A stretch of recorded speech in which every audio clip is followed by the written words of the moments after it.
Bonjour à tous! Voilà, on est en plein été, certains ont passé leur bac ou leur dernier partiel il y a quelques semaines, et parmi ceux-ci certains ont réussi, et d'autres ont échoué. Alors à ceux qui ont réussi, toutes mes félicitations, et à ceux qui ont échoué, il faut qu'on parle.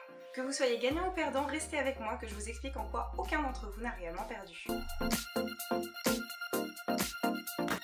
Depuis ma première vidéo, celle sur la dépression, j'ai reçu et continue de recevoir pas mal de mails de personnes qui partagent avec moi leurs peurs, leur vie, leurs angoisses. Parmi elles, un bon pourcentage a en moyenne 17 ans, et ce qui ressort de ces mails, c'est une pression incroyable générée par la peur d'échouer et de décevoir. J'ai vraiment l'impression que dans la manière dont on m'a éduquée, que ce soit mes parents ou les institutions de l'État, on a peu ou même pas du tout insisté sur l'importance de savoir échouer alors que c'est vital. Alors échouer concrètement c'est quoi ? C'est tenter d'obtenir quelque chose, alors ça peut être un statut, un bien, un service, et ne pas réussir à l'obtenir après beaucoup d'efforts. Plus je fais d'efforts, plus le fait de ne pas pouvoir obtenir ce quelque chose va me heurter. Si je travaille dur pour avoir un diplôme et que je ne l'obtiens pas, je vais en souffrir. Le problème, c'est que ce n'est pas exactement le fait de ne pas obtenir quelque chose qui va nous faire souffrir. C'est plutôt qu'à travers cet échec ponctuel, on y voit un échec personnel et on remet en question notre capacité à réussir en général. On fait de cet événement isolé un dénominateur de notre valeur personnelle. C'est une erreur, mais c'est une erreur que l'on fait tous. D'abord parce qu'instinctivement, on a tendance à revoir toute la machine au moindre couac, mais aussi parce que l'on est conditionné à penser que notre valeur en tant que personne est liée à nos réussites matérielles et statutaires. À l'école, on nous a tous fait ressentir que pour réussir, un diplôme était indispensable, sans préciser qu'il s'agissait juste de ce qu'il faut obtenir pour réussir ses études. En réduisant verbalement, à répétition, la notion de succès au succès scolaire et professionnel, on conditionne à ignorer les autres aspects de la vie et on enterre une immense partie de ce qui fait un développement personnel sain. La capacité à penser à soi et pour soi, à s'aimer et à s'accepter, à accepter ceux qui sont différents de la norme, à prendre du recul sur les réalités sociales et économiques de notre époque au lieu de juste les apprendre par cœur, tant de concepts indispensables pour ne pas sombrer dans l'anxiété dès que le système nous lâche dans la nature. Le pire, c'est que ce modèle de réussite ne fonctionne même pas. Pour un immense pourcentage de la population, si on réussit selon les critères donnés, ça ne se fera pas immédiatement, ce sera après une longue période d'errance où on va tenter des choses, échouer, recommencer, et on sera souvent absorbé par la peur d'échouer. Et ça, ces phases, aucun cours ne leur est consacré. Nous nous fixons tous des objectifs. Pour y arriver, nous nous construisons un plan, un chemin, et nous tentons de nous y tenir.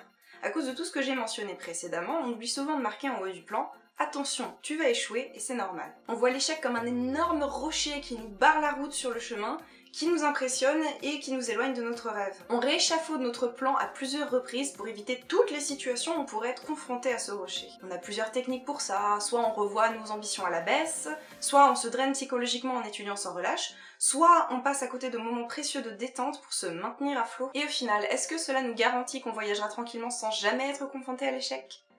Non. Car personne ne peut y échapper. On ne peut pas contrôler l'environnement qui nous entoure et on ne devrait même pas essayer parce que la solution n'est pas là. Poussons la métaphore un peu plus loin. Au lieu de se cacher les yeux et d'essayer de se protéger de ce rocher, apprivoisons-le, touchons-le, grimpons dessus, oui. Pourquoi? Parce qu'en haut de cet échec, on aura une perspective nouvelle sur nos objectifs. Pas seulement ponctuelle, mais aussi sur nous en général. Ce sera beaucoup plus enrichissant que d'essayer de fuir les problèmes. De là-haut, dites-vous ceci. J'ai échoué. D'accord. Mais je suis toujours là. Mes rêves sont inébranlables. Et de là-haut, je vois de nouvelles possibilités s'offrir à moi.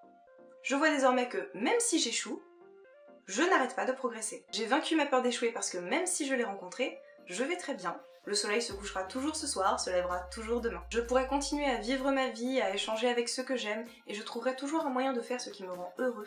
Que ça soit d'une manière ou d'une autre, après tout, je ne les connais pas toutes. J'ai encore tant de choses à découvrir que je ne pourrais pas découvrir si je n'échoue pas.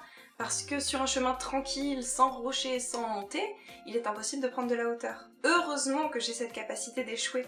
Heureusement que j'ai la possibilité de m'améliorer encore et encore avant d'atteindre mes objectifs. L'échec est au final une étape où on peut explorer d'autres chemins et repenser avec plus de sérénité les buts qu'on veut atteindre, parce qu'ils vous attendront quoi qu'il arrive. Ils se transformeront peut-être entre-temps, mais ils seront toujours à portée de main pour peu que vous n'abandonniez pas. Alors tentez, et je sais que ça n'est pas facile, de respirer et de faire naître en vous la certitude que votre rêve, qui n'appartient qu'à vous, demeurera proche, même si vous décidez d'arrêter de vous blâmer, de vous sacrifier, de vous heurter, de vous secouer, pensant que cela vous aidera à l'atteindre plus vite. Car cela ne changera rien.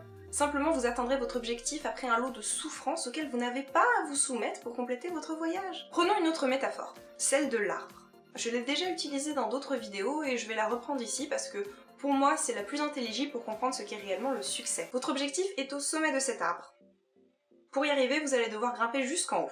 Il est très haut, mais heureusement, il y a beaucoup de branches. Vous allez devoir grimper de branche en branche. Mais si, durant votre ascension, vous vous arrêtez pour regarder le sommet, de là où vous êtes, il vous semblera inatteignable et ça risque de vous tétaniser et donc de vous ralentir. Et c'est tout à fait normal. Donc, il est plus sain de vous concentrer sur le présent, de regarder la prochaine branche, et une fois celle-ci atteinte, la suivante. Et vous allez me dire, mais c'est du travail de fourmi! Et vous n'avez pas tort, parce que c'est un peu ce qu'on ressent pendant l'ascension, mais laissez-moi vous donner quelques petites astuces pour voir vos progrès. En plus de vos gros projets, notez chaque semaine les petites choses que vous avez à faire. Nettoyer la litière du chat, votre bureau d'ordinateur, sortir voir des amis. Voir la liste barrée à la fin de la semaine vous motivera encore plus. Et si jamais il y a quelques petites choses qui ne sont pas barrées, ce n'est pas grave. Personnellement, j'ai le sentiment que noter tout ça dans un agenda qui vous plaît vraiment rend les choses plus faciles. Mais alors vraiment, hein, faites-le vous-même s'il faut, il faut qu'il vous tape dans l'œil. Les plus grands succès sont nés d'un grand nombre d'échecs. J'aimerais aborder quelques succès célèbres et vous dévoiler ou vous rappeler l'envers du décor pour chacun d'entre eux afin de vous offrir un recul sur vos propres objectifs. Oprah Winfrey, après une enfance semée d'embûches mais de brillantes études, a été renvoyée de son poste de présentatrice télé pour la chaîne YJZ de Baltimore parce que son rédacteur en chef l'a trouvée trop émotionnellement impliquée dans ce qu'elle présentait à l'antenne. Il a d'ailleurs déclaré qu'elle n'était pas faite pour travailler dans le monde de la télévision. Aujourd'hui, son talk show The Oprah Winfrey Show est devenu culte et a été classé dans le top 50 des plus grands shows américains de tous les temps. James Dyson est un inventeur et designer britannique. On lui doit beaucoup de choses, mais il est principalement connu pour ses aspirateurs à séparation cyclonique sans sac et sans paire d'aspiration. Il a inventé un système de lave-linge plus efficace, une brouette qui ne s'enfonce pas dans l'eau, un lanceur de bateau flottant, et le sèche-main en 10 secondes avec de l'air froid, c'est aussi lui. Cependant, pour arriver à ce qui a propulsé sa carrière, à savoir les aspirateurs sans sac, il a mis au point non pas 10, non pas 100, mais bien 5126 prototypes qui ont tous échoué avant de réussir au 5127e après avoir laissé 15 ans d'économie.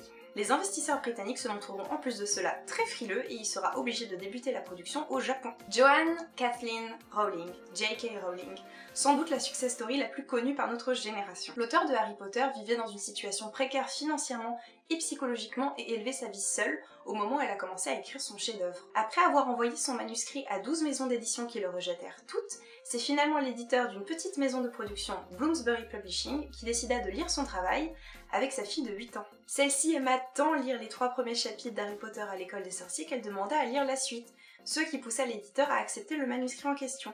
Mais on recommanda à Joanne de garder son emploi principal, l'argument étant que son livre ne se vendrait probablement pas beaucoup. Je n'ai présenté qu'une pincée de succès célèbres, vous en trouverez beaucoup d'autres en faisant une simple recherche Google. Ce qui ressort de tout cela, c'est que c'est dans l'échec qu'on trouve le succès, et qu'il est important de se laisser rater. Moi-même en ce moment, je rate. J'échoue à assembler mon travail créatif en un univers cohérent.